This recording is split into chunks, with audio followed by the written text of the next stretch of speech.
दोस्तों गाइस, आज के अनुपमा के सीरियल में क्या गाइस, जिस तरीके से अनुपमा पहुंच जाती है राही के आश्रम में, जो कि पता चलता है वहां काका रहते हैं, बताते हैं कि राही को मंदिर की सीढ़ी के पास से मैं उसको 15 साल पहले उठाया था। और उसका मुझे असली नाम भी क्या, ये भी राही ने नहीं बताया। बस इतना पता है कि वो अहमदाबाद से आई है और अहमदाबाद से बहुत ही ज्यादा नाम से वो चिढ़ जाती है। और दूसरी तरफ जब अनुपमा को कंफर्म हो जाता है वो मेरी आध्या, मतलब वो मेरी छोटी है, तो अनुपमा जाती है, जिस तरीके से राही अनुपमा पर हाथ उठाती है प्रेम के सामने, और बहुत ही ज्यादा अनुपमा का रहते ही अनुपमा की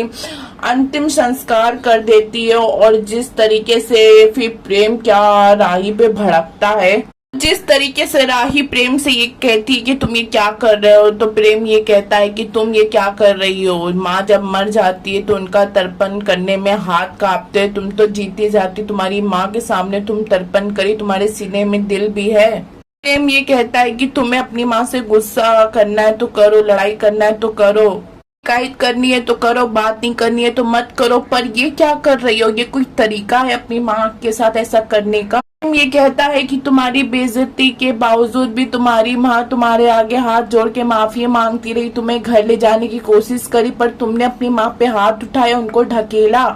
ही ये कहती है कि तुम होते कौन हो मुझसे ये सवाल पूछने वाले हो, मेरी और मेरी माँ के बीच में बोलने वाले, तुम होते कौन हो। तो वैसे प्रेम ये कहता है कि हाँ तुम मानती हो ना तुम्हारी माँ है, तो इस तरीके से क्यों करी, उनकी गलती क्या है ये तो बता। वहां अनुपमा पहुंच जाती है, हाथ जोड़ती है और ये बताती है, अनुज के बाद तुम ही तो हो एक मेरी आध्या, बताओ कि मुझसे क्या ऐसी गलती हो गई जो तुम इस तरीके से अपनी माँ के साथ ऐसा कर रही हो। इस तरीके से राही ये कहती है कि तुम माँ कहलाने की लायक नहीं हो, तो अनुपमा राही को कस के गले लगा लेती है और ये कहती है कि मैंने भी अपने अनुज को खोया, पर अनुज को वापस नहीं ला सकती, पर तुझे तो मैं साथ ले ही जा सकती हूँ।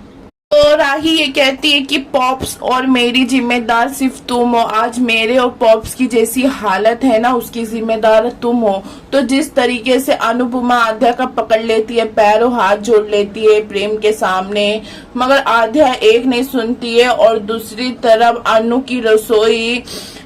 तोशु पूरा बिजनेस एकदम बर्बाद कर देता है, जो कि अनुपमा तोशु को रिस्पॉन्सिबिलिटी दे के जाती है, पूरा बिजनेस एकदम बोलते नहीं है फोल्टू से एकदम कट्टू कर देता है। अब देखते